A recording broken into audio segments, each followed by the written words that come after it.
Before we start, please make sure to hit that like and subscribe and let me know from where you are watching. Thanks. This happened a few months back. I work as a delivery contractor for a logistics company that runs overnight dispatch routes in rural Nevada. I've been at it for a couple years now, mostly working the 10 p.m. to 6 a.m. shift. Less traffic, better pay for night work. But there's a cost to it. Sometimes you run into something that never leaves your head. I always thought I was cautious. I've dealt with engine failures, highway drifters, even a mountain lion once. But nothing, and I mean nothing, compares to what I went through that night. Didn't have a dash cam then, I got one the next day. It started out normal. Just me, my clunky 2004 Ford Ranger, and the sound of tyres on cracked desert asphalt. The truck's old, but it never fails me. The roads were dead empty, which is how I like them.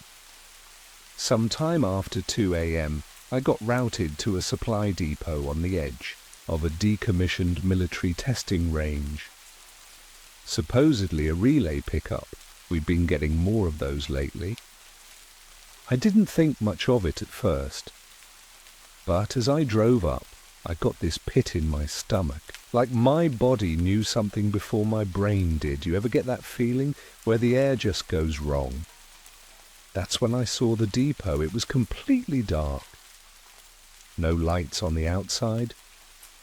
No motion sensor flood lamps. Just this squat concrete building in the middle of nowhere. I slowed down. Headlights sweeping across the cracked walls. That's when I saw him.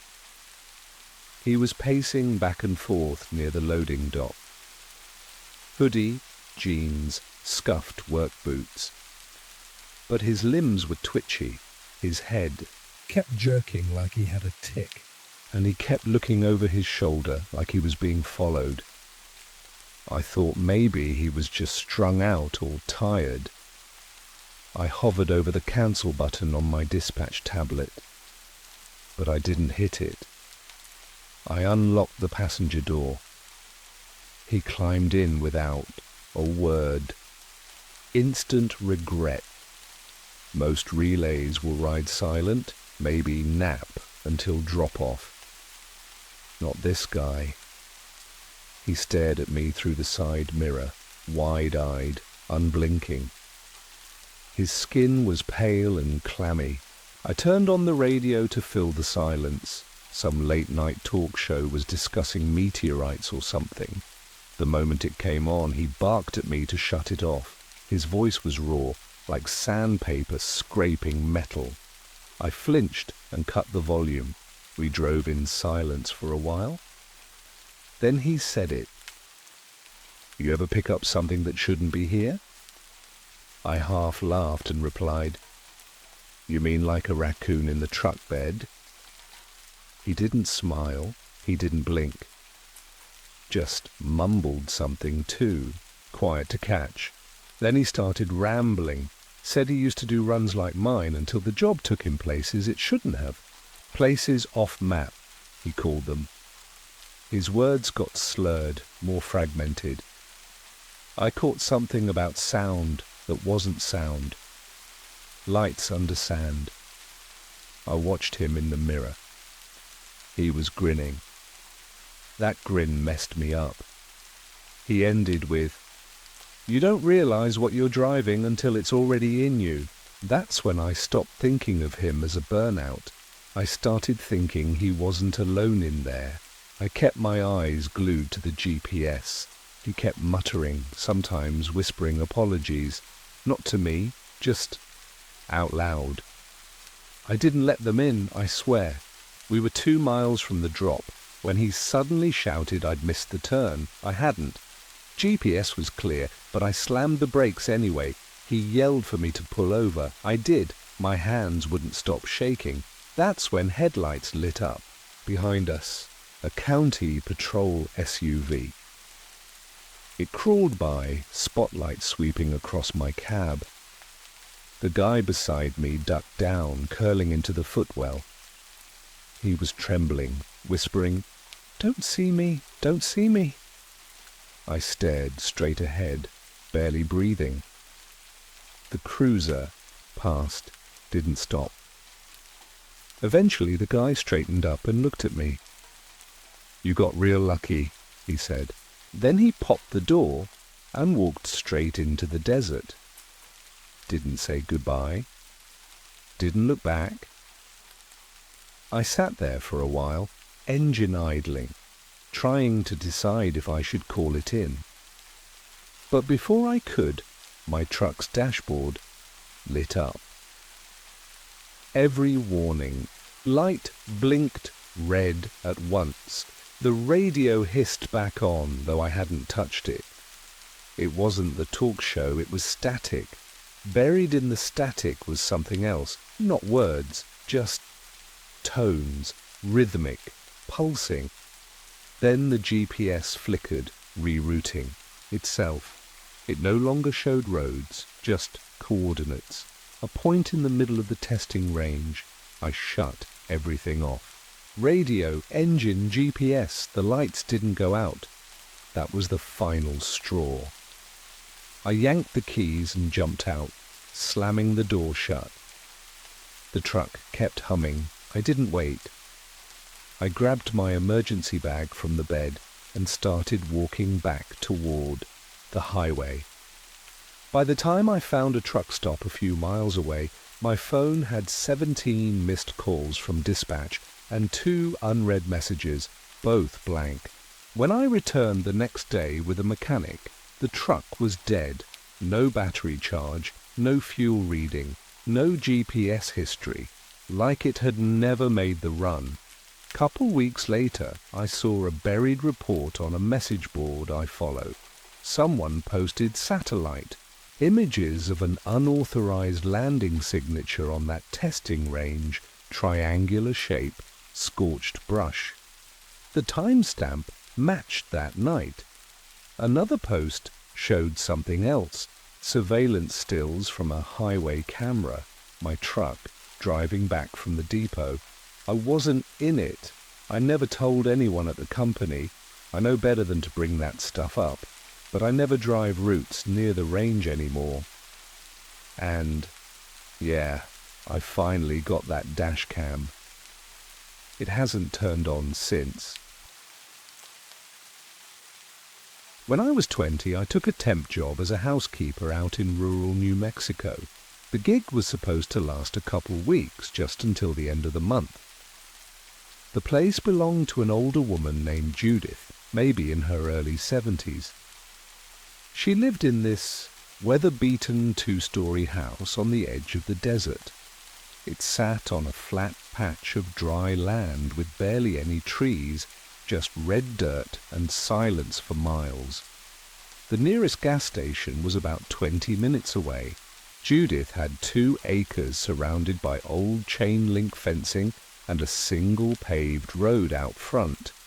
Her house looked like it hadn't been updated since the 50s. Most of it was wood, with this weird smell, like metal and dried-out plants. Inside it was dark as hell.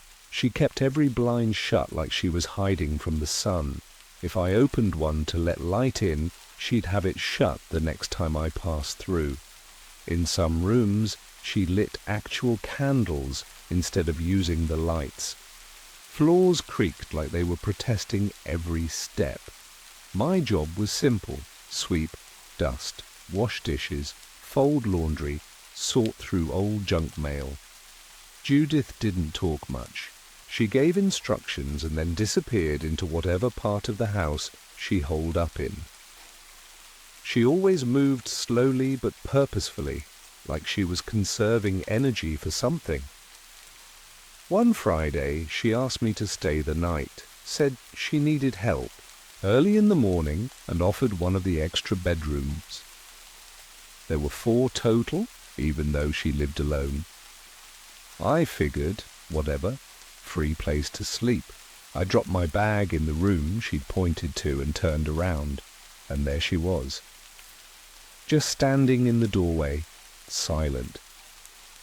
No hello, just told me to clean the bedroom top to bottom. Then she walked off and vanished upstairs. I didn't see her for the rest of the day, but I heard her, pacing upstairs, no TV, no music, just slow, steady footsteps, like she was walking from wall to wall on a loop. She had one rule, never go into the basement. Her voice got sharp when she said it, made it sound like a threat more than a request. That night, I tried to sleep early.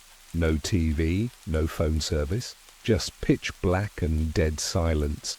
Must have been around 10 p.m. Took forever to fall asleep. The mattress was lumpy, like it had rocks stuffed in it. Then, maybe a couple hours in, I started hearing footsteps outside my room. Slow, dragging, like Judith was right outside, taking her time. I sat up. The footsteps paused by the door. I could hear the floor creaking under her weight. She didn't knock, didn't say anything, just stood there. Then she finally moved away. And I heard a door creak open downstairs. Had to be the basement. Then a while later, I heard it again. Door creaking open, then closing. Footsteps on the stairs. Back up.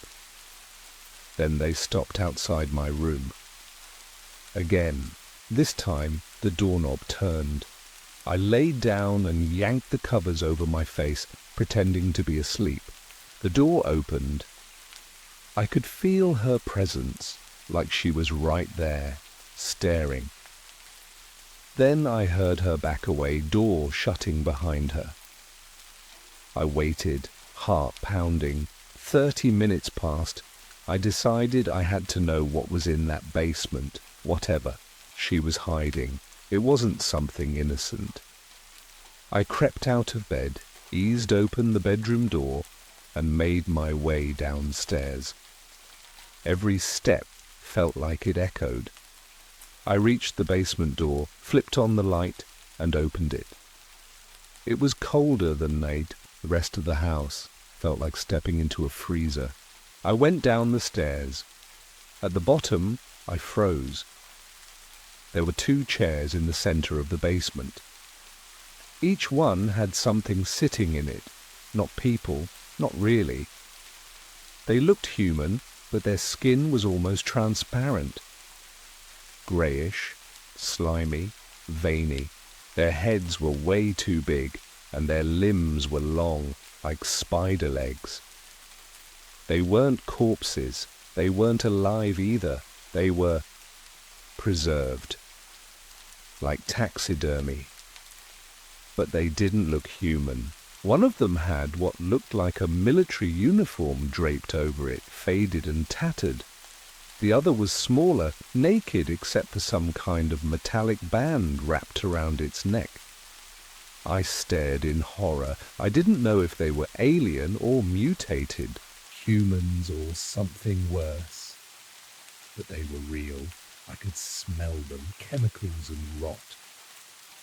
Then I heard footsteps upstairs, heavy, slow, coming closer. I bolted behind an old storage shelf in the basement, just as the door creaked open. Judith was coming down, one step at a time. No rush, like she knew exactly where I was. I held my breath, trying not to scream.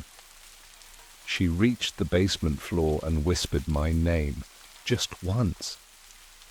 I peeked around the shelf. She was halfway across the room, holding a long blade, not a kitchen knife, a scalpel, surgical. She moved faster than I expected.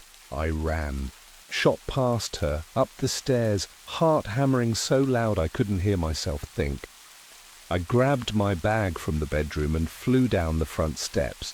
She was at the top of the basement stairs, just standing there, watching me. I didn't stop until I hit the road, got in my car and drove like hell. Didn't stop until I reached town. I didn't call the cops. Didn't tell anyone. Who would believe me? I didn't even give her my last name, let alone my address. I never went back. Never drove that way again. I don't know what those things were. But they weren't human. And Judith, she wasn't just some lonely old woman. She was keeping them for something, maybe studying them, maybe feeding them. All I know is, if I'd stayed a second longer, I wouldn't have made it out. I don't live an exciting life, never really did. But when someone asks me for a scary story, this is the one I always tell. I was 15 at the time, just about to start my sophomore year. We lived in a tiny town called Harris Creek in western Nebraska, about 15 minutes off the nearest highway and surrounded by flat land and grain silos. Quiet place, mostly farmers and retirees. Nothing ever happened there, except for this. Our house was out past a cornfield on a dirt road with a few other homes scattered nearby. Not a whole lot going on unless you were into crop yields or stargazing. Funny enough, I was into both. We'd get insane night skies out there, no light pollution, just stars and more stars. I used to run a lot back then. I was on the varsity cross-country team and I was obsessed with staying in shape year-round.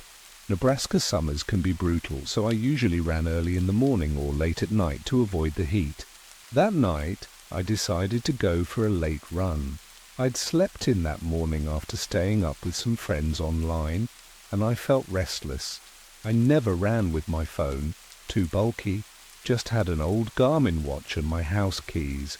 My dad was ex-military and had this rule that the house had to be locked at all times, no exceptions, even if he was home. So yeah, keys were non-negotiable. That night I stuck to the farm service roads. Easier on the knees than asphalt, and I liked the quiet. After a few miles I hit that runner's high where everything fades away and you're just coasting. I focused on my footsteps and the distant hum of wind turbines. Then I heard it, a metallic clink. I stopped and checked my pocket. Empty. My stomach sank. I'd lost the keys. I spun around, trying to remember where I'd last heard them jingle. I crouched, looked along the edge of the gravel road, even shined my watch light into the dry ditch that ran parallel. Nothing. I figured they must have dropped through one of the cattle grates nearby. Without thinking much, I climbed down into the ditch. There was a narrow culvert pipe there, maybe 2 feet high, running under the road. I figured if they fell, they might have bounced down into it. The air inside smelled like mold and rusted metal.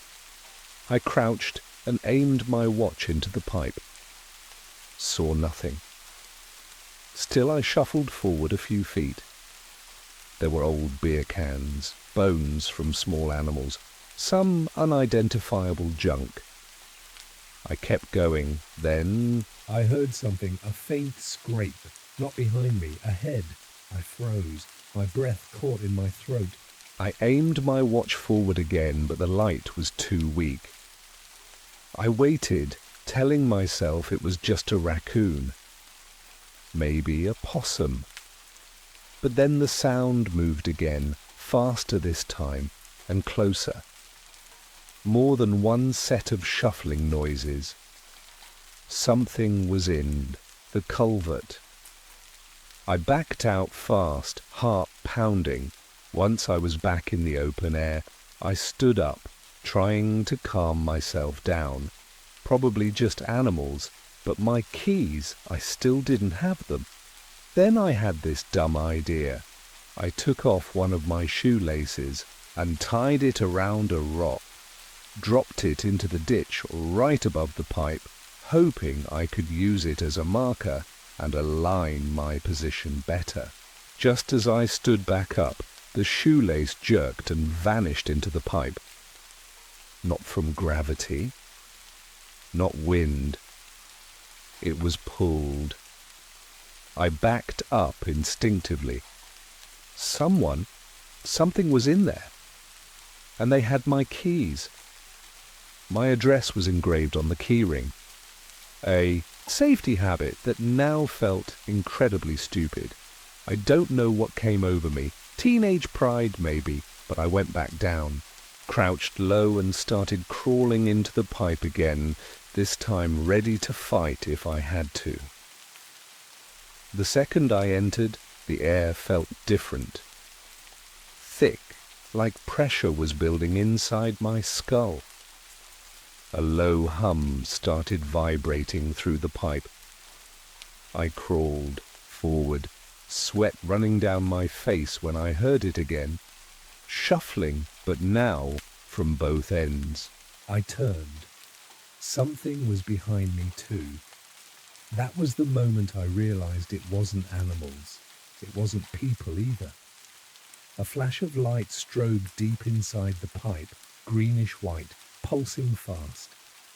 I felt this wave of nausea and my vision blurred. I tried to scream, but it was like my voice didn't work. Then something touched my ankle, cold, three-fingered. I kicked hard, connected with something soft but solid.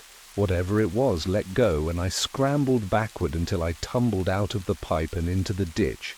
I didn't stop to look. I ran, all the way home, barefoot on one foot. When I got to the door, I pounded until my dad opened it. He was furious at first. Then he saw my face, saw the red marks on my leg. I told him everything, the keys, the pipe, the light. To my surprise, he didn't question it. He locked the door, called the sheriff, and we had a new lock installed the next morning. Nothing happened for a while. Life felt normal again. I tried to forget. Then, 3 days later, I woke up to a knock at the door. It was barely 6 a.m. I waited, thinking my parents would get it. They didn't. I pulled on a hoodie and checked the peephole. Nobody there. I opened the door slowly. Street was empty. No cars, no people. Then I saw it. Sitting on the doormat. My shoelace. The same one that got pulled into the pipe. I slammed the door and locked every bolt. We got a full security system installed that afternoon. Nothing's happened since. But even now, when I visit Harris Creek, I won't go near those service roads. And I always check the ditches, because something's still down there, and I don't think it ever left. This happened in February, right outside the edge of Nevada. I've been driving rigs and doing odd-haul freight between small desert towns for a while now. Some nights I moonlight as a driver for a rideshare gig just to keep gas money flowing. I usually take the late shifts, quieter roads, better tips. But sometimes, man, the quiet just means there's nobody around if things go sideways. And that was the night everything went sideways. I always thought I was cautious. You kinda have to be out here. I've dealt with plenty of drunks, a few people tweaking out, nothing new. But this guy, this whole thing, it's the reason I got a dash cam the very next morning. It started off normal. Desert roads are always a bit eerie past midnight, but that night felt especially dead, like the world forgot about that stretch of highway. Around 2:30 a.m. I got a ping near an old gas station just off Highway 93, one of those places you'd swear had been closed for a decade. But I took the ride. It was quiet, and I figured maybe someone was just waiting nearby. The second I turned off the main road, I got a knot in my gut. Like my body knew something my mind didn't yet. The gas station was pitch black, no lights, no cars. Looked like it hadn't been open in months. Then I saw him. He was standing under the rusted overhang, pacing. Thin guy, maybe 40s. Dirty parka with one sleeve torn straight through. He moved weird, like a puppet being tugged in too many directions. His head kept snapping side to side, like he was scanning for something. I should have cancelled the ride. My thumb hovered over the button, but I didn't. Don't ask me why. He opened the back door without saying a word and slid in. Just sat there. I took my foot off the brake and instantly regretted it. Most passengers look at their phone. Some make awkward small talk, not this guy. He stared directly at me through the rearview mirror. Didn't blink. Didn't move. His eyes locked onto mine every time I checked the mirror, like he was waiting for me to react. I turned on the radio, trying to shake the tension.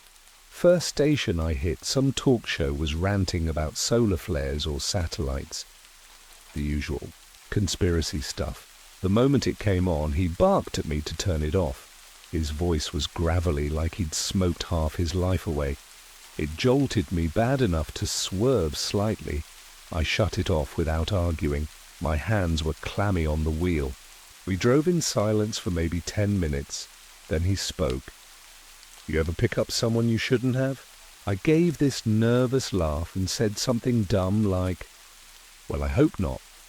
But he didn't laugh, just leaned back and mumbled something I couldn't catch. Then he started rambling about how he used to drive for a government contractor and how something had been taken from him.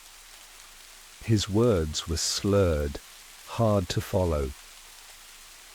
But I picked up something about equipment being removed from the vehicle, and they were never supposed to be on this side of the fence. He kept calling them it or them. Never explained. While he talked, I peeked in the mirror and saw he was smiling. This vacant, wide grin that made my stomach twist. Normal people don't smile like that when they're telling you someone. Rob them. Then he said real soft, "Crazy how much trust you put in the person sitting behind you." That did it. My brain flipped from creepy guy to dangerous guy. But I was still out in the desert. No other cars, no service, just us and that damn dark sky. He kept muttering, half talking to himself. Some of it sounded like numbers, coordinates maybe. Then he started apologizing, like whispering to someone who wasn't there. "I didn't know, I didn't mean to, I'm sorry, I'm so sorry." Over and over. I stayed silent. Just kept my hands steady and eyes on the GPS. We were 5 minutes out from the destination. Some dirt pull-off, near an abandoned weather station, when he suddenly sat up straight and shouted that I missed the turn. I hadn't. The GPS was clear, but I slammed on the brakes anyway. Instinct. Fear. "Pull over," he growled. So I did. My fingers were shaking as I shifted into park. That's when I saw headlights behind us. A sheriff's cruiser, maybe 50 yards back, rolling slow. Its spotlight hit my bumper, then swept across my rear window. The guy in my back seat ducked. He dropped flat like he was trying to disappear. Laid there, eyes closed, face blank, like he was playing dead. I didn't move, didn't breathe. The patrol car rolled past, didn't stop. After a minute, the guy sat back up and looked at me, calm as can be. "You got lucky," he said. Then he opened the door and was gone. No parting words. Just walked into the dark, toward the scrubland. I ended my shift right then and there. Weeks later, I saw something online, an article about a strange incident near Tonopah, a decommissioned research trailer that had been broken into. The report mentioned equipment tampering and radiation leakage. It happened the same night, less than a mile from where I picked that guy up. One witness claimed they saw a man fitting that description walking barefoot across the road, glowing faint blue under the moonlight. I haven't told anyone officially. I don't want cops knocking on my door, asking questions I don't want to answer, but ever since that night I've been seeing things. Light trails in the sky. Static in my phone when I drive past certain places. And that stretch of road by the old gas station? I don't take fares from there anymore. I don't care what the tip is. My name's Kyle. I'm 22 now, and I met Rachel 3 years ago when we both transferred to Montana State.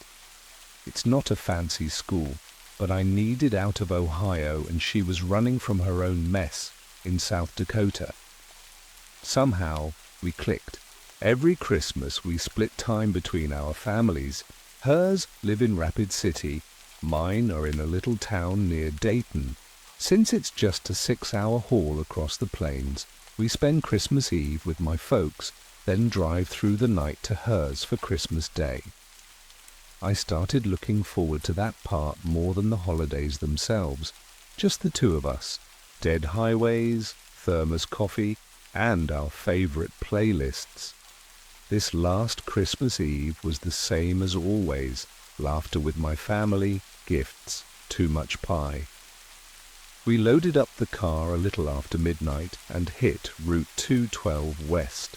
It was bitter cold, just a dusting of snow, and the road was empty like always.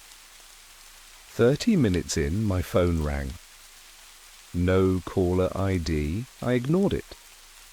Then it rang again, still no ID. I figured it was spam, but weirdly, there was no voicemail. Then it rang a third time. I answered. Hello? There was a pause. Then a man's voice said very clearly, Hello, Kyle. I felt a drop in my stomach. Before I could ask who it was, he started saying things. My full name, the county I was born In. The name of the lake behind my childhood home. Then he listed Rachel's middle name, her parents' address. I tried to stay calm. Who is this? He said, I'm not here for you. I'm here for Rachel. I slammed on the brakes. We skidded onto the shoulder, tires crunching through, slush. I looked at Rachel. She looked back at me, wide-eyed. I said into the phone, You've got the wrong number. He chuckled. She's sitting right next to you. I put the phone on speaker. Before I could say another word, Rachel reached across and tapped end call. What the hell? I shouted. She didn't answer right away. She looked like she was in shock. Eventually she whispered, I panicked. I didn't know what to do. We sat there in silence for a while.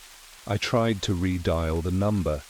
It didn't even ring, just a dead tone. I turned the car back onto the road. Neither of us said much. Rachel pulled her knees up in the seat and cried quietly. I didn't know what else to do but keep driving. I dropped her off at her parents' house before sunrise. We didn't talk much that weekend. Since then, things have been off. She's been quieter. She avoids eye contact. She hasn't brought up the call, and neither have I, but there's this tension in the air now, like something's following us. A few nights ago, I noticed 3 small, perfectly round marks behind her left ear. She said they were bug bites, but they were too symmetrical. She's been getting headaches. nosebleeds. She says it's allergies, but Rachel never had allergies. I started waking up at 3:33 a.m. every night, like clockwork, always with this weight in my chest. And last week, my phone rang again. Same number, I didn't answer. But here's the twist. When I looked at the call history, it didn't say Unknown. It said Rachel. Same contact photo, same number I always use to reach her. I showed it to her the next day. She just stared at the screen. Then she whispered, "They told me not to remember." That's when I finally understood. The call that night, Rachel wasn't panicking. She knew what it was. She ended the call because she already had orders. She's not being targeted. She's already been taken. And now I think I have too. This happened a few weeks ago, and I still get chills thinking about it. I'm 18, a senior in high school, and I've lived in Kingman, Arizona my whole life. There's not much going on out here, but one thing my buddies and I always did to kill time was desert exploring. Not hiking, not camping, more like searching for weird stuff. Abandoned power stations, old missile silos, government fencing with no clear purpose. That kind of thing. There were 3 of us, me, Reed, and the guy who always found the creepiest spots, Noah. Noah was a weird dude, quiet, obsessed with online forums, obscure maps, weird frequencies. He never explained how he found half the stuff he did. We just went with it. One day he sent us a screenshot from some bizarre signal chat room. Low activity, mostly images, glitchy, half-redacted maps and infrared photos of the Mojave. One post said, "Dozens of collapsed access tunnels west of Yucca airstrip. You'll only see them once." Noah said he messaged the user and got some coordinates. That was enough for him to be hooked. So that Saturday, it was me, Noah, and Reed. I had my uncle's lifted Tacoma, which handled the sand better than any rental. We didn't have an address, just a GPS pin in the middle of the desert, somewhere south of the old proving grounds. The farther we drove, the sketchier it got. No signs, no roads, just vast, cracked desert. After 45 minutes of nothing, Reed started mouthing off in the back seat, saying Noah had fallen for some ARG bait. Noah didn't argue, he just told us to keep going a little longer. Eventually, Reed pointed to a ridge on our right. Looked like just more rock and scrub until we got closer. That's when we saw it, a partially buried steel hatch, tilted and rusted, surrounded by warped fencing and broken concrete pylons. No markings, no locks. Just a dead air feeling like the wind didn't want to get near it. Noah dropped a pin on his offline map and grinned. Reed rolled his eyes, but even I had to admit, this felt different. It was too remote, too intentional. I parked on a patch of hard sand and we geared up. Noah handed us disposable masks, not the COVID kind, more like old military filters. I didn't even ask why. We climbed down into the hatch, which had been pried open long ago. A steep metal stairwell led down into blackness. We tossed a rock. It clanged once, then again, then nothing. Way deeper than I expected. Noah said, "Don't fall, there's no bottom." Then he started heading down. The shaft curved inward, steep but walkable. The air changed the farther we went. Colder, but not like natural cold, like it was being controlled. The walls were lined with decayed insulation and exposed conduits, some still humming faintly. No lights, no markings. Eventually, we hit a large chamber with several branching corridors. Everything was coated in dust and something like ash. The walls weren't rock, they were metal, smooth, dark metal, with seams and angles that didn't look human-made. There were no doors, just openings. We wandered deeper into one of the halls. Not much to see. Some warped grates, what might have been equipment panels, all dead. That's when we heard it. Something scraping. It was distant at first, like a broom dragged across concrete. We stopped. Reed mouthed, "Did you hear?" That? Noah just held up his hand and shut off his flashlight. We all followed. Darkness swallowed us completely. We just stood there, listening. The scraping came again. Closer this time. It wasn't rhythmic, more like shifting weight. Something big, metal on metal, maybe bone on steel. Then a click, not a sound, a sensation, like something flipping. Inside your brain, we stayed frozen for what felt like forever. Then Reed, God bless him, accidentally tapped his flashlight on. It blinked for half a second, then off. The sound stopped. Then a huge metallic slam, like something dropped an engine block in the next room. And then the scream. It didn't sound like any animal or human. It hit this frequency that made my vision go blurry, like it was inside my head. It wasn't just loud, it felt intelligent, and it was furious. We bolted. I don't even remember turning around. I just remember running, slamming into Noah's back, then Reed catching up behind me. My foot slipped on something and I went down hard. Shoe flew off, my sock ripped. I scrambled to my feet and limped forward, pain screaming up my leg. Noah and Reed had already hit the incline. I followed, half crawling up the steel rungs. Every rung felt like knives. My bare foot was raw. I didn't care. Something was moving below us. I burst into the daylight just as Reed yanked me out of the hatch. We didn't look back. We barely got the door shut before he floored it. No one talked the entire ride to the ER.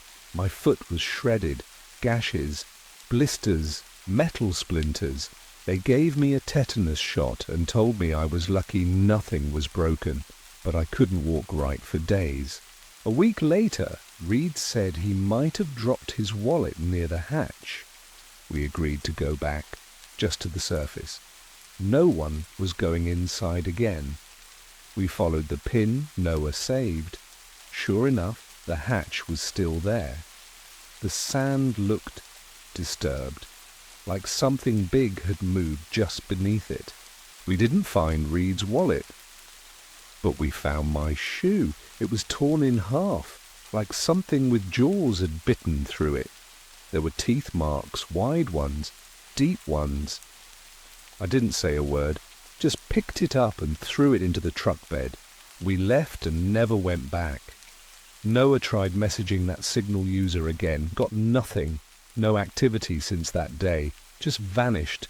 I don't do desert exploring anymore, especially not near Yucca. Some places aren't forgotten, they're waiting. I'm 27 now, but this happened when I was 24, back when I lived out of a converted box truck.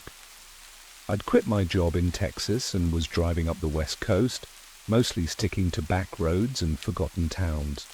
I wasn't the kind of traveller that parked at Walmarts or campgrounds. I liked being off the grid, deep forest roads, far from anyone. Safer that way, or so I used to think. This was in southern Oregon, late spring. I'd been making my way from Klamath Falls toward Eugene, taking my time and stopping for days at a time in remote areas. That day, I found a narrow forestry road that dipped off the highway and disappeared into thick pine. There were a few small clearings along the way, but none looked lived in. No trash, no tire ruts. I kept going, hoping for something better. Eventually, the road ended in a wide clearing. Not scenic, just trees on all sides, but flat and quiet. There was even a fire ring made of old stones, probably from years ago. I parked, leveled out the truck, and made some food on my propane burner. It was cold and wet like usual. Constant drizzle out here. I cracked open one of the little side windows for some air while I ate and watched a show on my old tablet. Sunset hit around 8. As it got darker, the rain picked up. I shut the side door to keep the water out, but left the small rear window cracked. That's when I saw it, a glare on my screen. A white reflection for a second, like a flashlight. I turned, but by then the light was gone. It didn't fade or shift away, it just clicked off. Behind my truck was nothing but forest. No roads, no paths, just trees. At first, I assumed it must have been another traveller on a hidden road I hadn't seen. Maybe their headlights punched through a gap. But the light wasn't from the direction of the road I came in on. It came from behind, where there shouldn't be anyone. I kept glancing out the window, telling myself I was imagining things. The rain was getting louder on the roof, making it hard to hear anything else. Still, I kept checking the woods, but I never saw anything else. I eventually shut everything down and got into bed around 11, still wired and wide awake. Thunder started rolling in an hour later, heavy, sharp, close.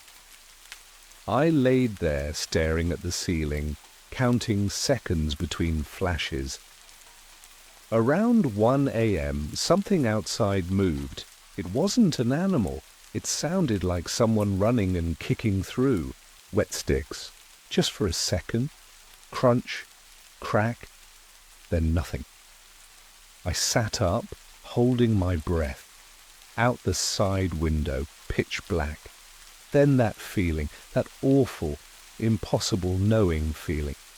Like I was being watched. Like something was standing just outside. The window just out of view, waiting. I lowered the cover and laid back down. But then I heard talking. A voice. Male.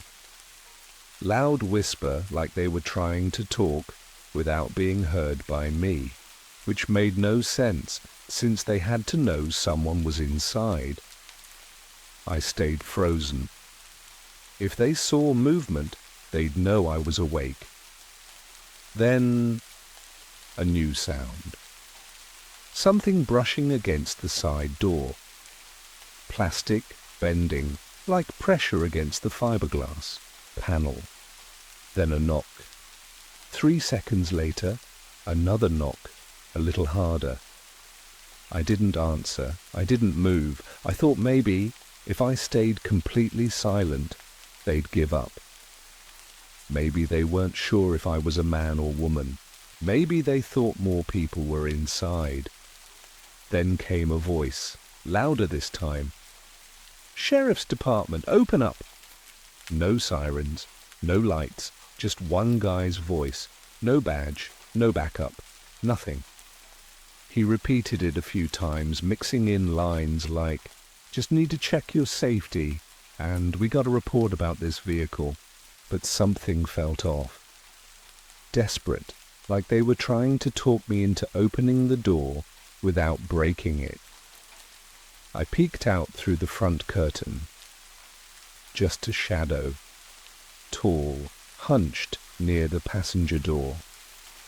No cruiser, no flashlight, no uniform, nothing. That's when I knew this wasn't law enforcement. I crept into the driver's seat and quietly turned the key. The second the engine rumbled, I heard running. Multiple sets of footsteps. 2, maybe 3 people charging through the rain toward the truck. One figure hit the side window as I slammed it into gear. I floored it, tires spinning in the wet mud, before finally gripping. I tore down the trail as fast as the potholes would allow. No lights behind me, no headlights, no vehicles, no indication anyone else had been camped nearby. I didn't stop until I was back on the highway. The next morning, I reported it to the local sheriff's office. They told me no officers were dispatched out there. No patrols, nobody on that road that night. That was it. No callback, no follow-up.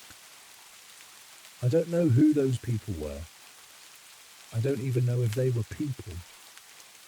The light that came through the woods, it didn't move like a flashlight or vehicle beam. It just flicked on, then off, like a sensor. And the voices? If they really were human, why no lights? Why no weapons drawn when I fled? Why no vehicle? I haven't had anything like that happen again, but I don't camp in deep woods anymore, not after Oregon. Somewhere out there, in the forests, something else might be watching. And it knows how to sound just human enough to make you open the door. This happened in 2015. I took a solo road trip into a remote stretch of desert forest near the Nevada-Utah border. I'd heard rumors online about an old FAA radar tower on top of a ridge out there, long decommissioned, hard to reach, supposedly left to rot since the 90s. It wasn't exactly legal to enter. It sat on federal land, fenced off and flagged as unstable, but people said the climb was worth it for the view, and a few blog posts from years back made it seem like it was still mostly intact. The last update I could find was from 2012. I found a turnout where the road shoulder dipped low enough to hide my truck from the highway, tossed on my backpack 2 days of food, water and gear, and started the climb. There wasn't a trail, just vague GPS coordinates and dense terrain. I used a handheld sat-nav and topographic map app to make sure I was still heading the right direction, but most of the time I was just hiking blind through dry brush and rocky gullies. It took around 5 hours to reach the ridge. By then, I was covered in sweat, scratches all up my arms. The desert forest got denser the further up I went, weirdly. When I broke through the trees and finally saw the structure, my heart jumped a little. The tower stuck out like a rusted tooth above the treetops, skeletal, maybe 4 stories high. The main cabin at the top looked sun-bleached and weathered, but still intact. I tested the metal ladder running up the support frame, wobbly, but solid enough. Every rung creaked as I climbed, but I made it. When I pulled myself onto the grated platform, I saw nothing but miles of wilderness stretching in every direction. No roads, no cabins, no aircraft trails, just treetops and dust. The cabin itself was tiny, maybe 12 feet across. A control console and broken monitor sat bolted to one wall. Dust and dead wasps covered everything. I set my stuff down, unrolled, my mat and sleeping bag, and cooked dinner on my little camp stove by the open window. When the sun dipped, it was sudden. One moment the desert was gold, the next it was black. No stars, no moon, just a thick cloud cover. I stayed outside on the platform, just watching the darkness for a while. Maybe an hour after nightfall, I noticed a light moving below. At first I thought it was another hiker with a headlamp, but something was off. The light was flickering, like a fire, but not orange, more reddish. And it had this weird pulsing quality, almost like it was reacting to something. It drifted between the trees, not steadily, but in sudden lateral movements, not human pacing. I stared for a while until it dipped behind the tree line and didn't reappear. Half an hour passed. Nothing. I chalked it up to a camper or hunter and decided to head inside and warm up. But when I stood up to get one last look, I saw someone. A figure stood below the tower, right in the clearing between the brush and the structure, just standing there, looking up at me. "Hello?" I called down. They didn't move, didn't speak, just locked eyes, or what I thought were eyes anyway, with me for what felt like forever. Then they raised a hand, not a wave, just a motion, slow and deliberate, like a signal. Then they turned and walked into the woods. No flashlight. No sound. I stayed outside a few minutes longer, trying to tell myself it was just another dumb explorer like me. Maybe he saw the light and wanted to use the tower too. Still, something about the way he moved freaked me out. No crunch of leaves. No sound of steps. I went inside, zipped into my bag, and tried to sleep. The wind hit the walls, made the old panels groan. I dozed off. Don't know how much time passed, but I woke up with a jolt. The wind had stopped, then I heard it. Creak, creak, metal, the ladder! The hinges at the top were shifting, slow, deliberate steps. I froze. Again, creak, then faster. Creak, creak, creak. Someone or something was climbing. I unzipped my bag, grabbed my pack, and moved toward the platform as quietly as I could. The steps stopped as I stepped outside. Dead quiet. I moved to the edge, heart hammering, and leaned to look around the corner at the ladder. Empty. But just as I relaxed for a second, I heard footsteps, fast, heavy, on the other side of the walkway. I spun around and saw a shape dart past the cabin's windows, black silhouette, way too tall. I swear I saw part of its head bend as it moved, like it adjusted its height to avoid the low roof. I bolted, dropped onto the ladder, half slid down it, scraping my palms. My whole body shook. I got maybe 20 feet down when I looked up. A face was looking down at me, not a face exactly. Smooth, pale, no mouth, just two long slits where eyes should have been. Not glowing, just empty. I screamed. Don't remember doing it, but my throat hurt after. I didn't stop until I hit the ground and ran. I had my flashlight and GPS in my pack. That probably saved me. I didn't look back until I hit the low ravine where I parked my truck. Nothing followed me, no sound, no light. Just silence. I drove straight back to St. George and didn't sleep for 2 days. Never found any news reports, no missing persons cases. Just old message board threads warning people not to climb that tower at night. I know what I saw. It wasn't human, and I'll never go back.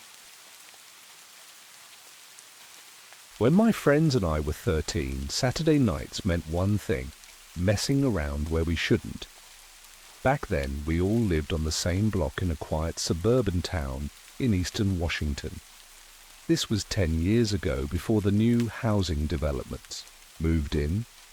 Back then, there were still large stretches of woods between homes, old logging land nobody touched. For this story, I'll call my friends Mark, James, and Matt. Mark and James were usually the bold ones who went up to ring doorbells and run, while Matt and I would find hiding spots. That night, we hit 5 or 6 houses. Most of the time, angry Dad stepped outside, muttered something, and went back in. One guy yelled he was calling the cops, so we bolted and moved to the next block over. This block had older homes and backed up to thicker woods. The first house we picked was across the street from a forested area. The place looked like no one had lived there for years. Faded siding, a tarp-covered pickup in the driveway, windows caked with dirt. Mark crept up and rang the bell, then sprinted back to us in the woods. The door opened fast. A huge man stepped out, 6 foot, easy, wide frame, bald head. But something was off. He didn't shout or panic. He just stood there, turning slowly like he was scanning for something. Then he started checking behind bushes and trees, almost like he already knew the typical hiding spots. We all laughed, thinking we got him good. Mark, being Mark, waited a few minutes, then went up to ring the bell again. He made it around the side of the house this time, hiding better. The door opened even faster, and now the man had something in his hand. At first, I thought it was a flashlight, but when he held it up, it pulsed with this bluish-white glow and made a low, vibrating thump. He walked farther this time, checked behind the trees near us and paused. Then he turned and stared straight into the woods, right at us. We ducked low, completely still. After 10 seconds, he turned and went back inside. But then, a minute later, we saw him again, this time at his front window, unmoving, staring at the forest like he was waiting. Then, to our horror, Mark went back. He crept up the steps and rang the bell a 3rd time. As soon as he turned to run, the man didn't come out. He just stayed at the window staring. After a long minute, he vanished. We waited. That's when we heard Mark's voice shout, "Run!" At the same moment, we heard movement, branches cracking behind us. We turned and saw the man, but now he was moving unnaturally fast, like in jerks, almost skipping frames like a broken video. The device in his hand now glowed brighter, and his eyes looked wrong. Glowing, faintly silver, like the reflection of a cat in headlights. We ran, fast and silent, not even looking back until we were blocks away. When we finally stopped, Mark told us he saw the man move across the street, not walk, but glide, silently, and enter the woods from a side path we didn't even know was there. He was tracking us, and that device wasn't a flashlight.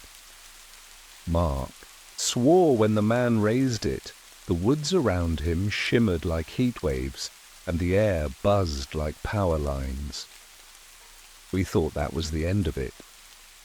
But 2 nights later, Mark came over to my house, pale and shaken. He said he saw the same man, standing at the edge of the woods behind his house at 2 a.m., just standing, staring up at his window. When Mark told his parents, they checked and found nothing. But the grass where the man stood was scorched like a microwave had fried a perfect circle into the earth. Then Matt's dog went missing. He said it barked at the woods all night, and by morning it was gone. He found its collar wrapped around a small piece of metal, still warm, with strange grooves like circuitry on it. A week later, James stopped coming to school. His mum said he had a fever, but when we finally saw Him, he looked hollow. He said he woke up one night and couldn't move. Sleep paralysis, except he swore he was floating. He remembered light coming through his window and something whispering directly into his mind. He said it felt cold, but not like weather, like he was being unzipped. The next morning, he found a small incision behind his ear. His dad told him it was probably a spider bite. But James showed us a thin piece of metal he'd pulled from the wound with tweezers. It looked like a staple, but when he held it near electronics, his phone would glitch out. After that, none of us spoke about that night again. No one else rang another doorbell. The house across from the woods? It's still there, untouched, but now there's a satellite dish on the roof that doesn't match anything else in the neighborhood. I moved out years ago, but sometimes I still wake up in the middle of the night, and for a second I swear I see a faint, bluish light blinking through my window blinds. When I was around 8 or 9, my family spent that summer like we always did, at my grandparents' old beach house in Oregon. The place was practically falling apart in spots, but it had a dozen small rooms and could fit the whole family. Cousins, siblings, aunts, uncles, all crammed together. It was our hub. Every summer was the same. Bike rides through the quiet beach town, long days digging tunnels in the sand, and campfire stories on the back porch. It was the last time I remember being truly happy. But that summer was different. They were predicting some kind of rare oceanic storm system, strong enough that the Coast Guard had gotten involved. The town built huge sand barriers all along the waterfront. They called them emergency dunes. To us kids, they looked like mountains. The dunes were so tall you couldn't see the ocean from the boardwalk anymore. It gave the beach this weird bunker vibe. Still, we played on them every day, climbing and sliding like always. One evening, I snuck out. I was mad about something, probably some dumb fight with my brother. I didn't tell anyone, just slipped out barefoot through the sliding door in the basement. That door was legendary among my older cousins. They used it to sneak out at night and do things way riskier than a solo walk. I just wanted quiet. But when I got out there, the town felt wrong. The boardwalk was totally deserted. No tourists, no locals, no wind even. It was like the whole place had gone still. I walked a few blocks, half expecting to see someone, but there was no one. Then I saw it, thin smoke rising behind one of the dunes. I thought maybe someone had ignored the beach closure signs and lit a fire. So I climbed the nearest dune to get a better look. On the other side, I saw it, a strange, glowing pit. It wasn't fire exactly. It pulsed, blue and white like lightning, trapped under glass. It was surrounded by disturbed sand like a small crater had been carved out. No chairs, no people, just the glowing light. I walked down toward it. The closer I got, the more I felt this low humming in my chest, like standing near a subwoofer. It wasn't sound, though. It felt like it was inside me. Around the glowing pit were scattered clothes. Kids' clothes, sneakers, a hoodie, a single sock, stuff that looked way too familiar. I used a stick to poke through it all, trying to make sense of it. Then I found a photo, half melted, but the face was still visible. A kid about my age, same haircut, same freckle under the eye. I swear it looked just like me. like a twin I never had. My stomach turned. That's when I heard it. "Hey!" a voice barked. A man was stumbling toward me from down the beach. He was tall, bald, and the way he moved was wrong. His body jerked like a puppet with tangled strings. He shouted again, "Hey, don't mess with that!" I just stood there, frozen. His voice was too loud, like it came from inside my head instead of across the sand. As he got closer, I saw his face wasn't quite right. His eyes were too dark, his skin too smooth, almost rubbery. Then he shouted something that didn't make sense.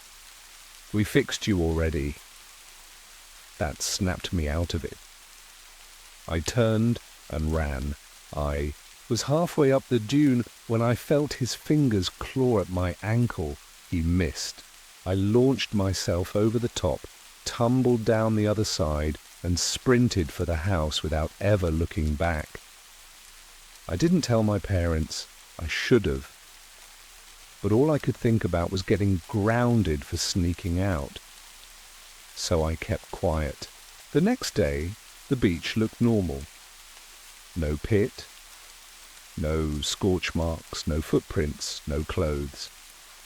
It was like nothing had ever happened. But a few weeks later, back home, something else happened. My mum found a photo in an old box. She handed it to me, confused. "You remember this?" she asked. The kid in the photo was me, at least it looked like me. But the background was that beach. And I was standing at the edge of a glowing pit. The same one I saw that night. But we'd never taken any photos that summer. Everyone's phones had gotten water damaged early on. No one took a single picture. And I'd never seen that hoodie in the picture. I don't even remember owning it. Sometimes I wonder if the glowing pit wasn't a crash. Maybe it was a pickup point. Maybe they were replacing kids who saw too much. And maybe, just maybe, that man wasn't trying to hurt me. Maybe he was trying to stop the swap from happening again. Because every so often, late at night, I stare at that photo and wonder if the version of me in it is still out there, wondering why he didn't get away.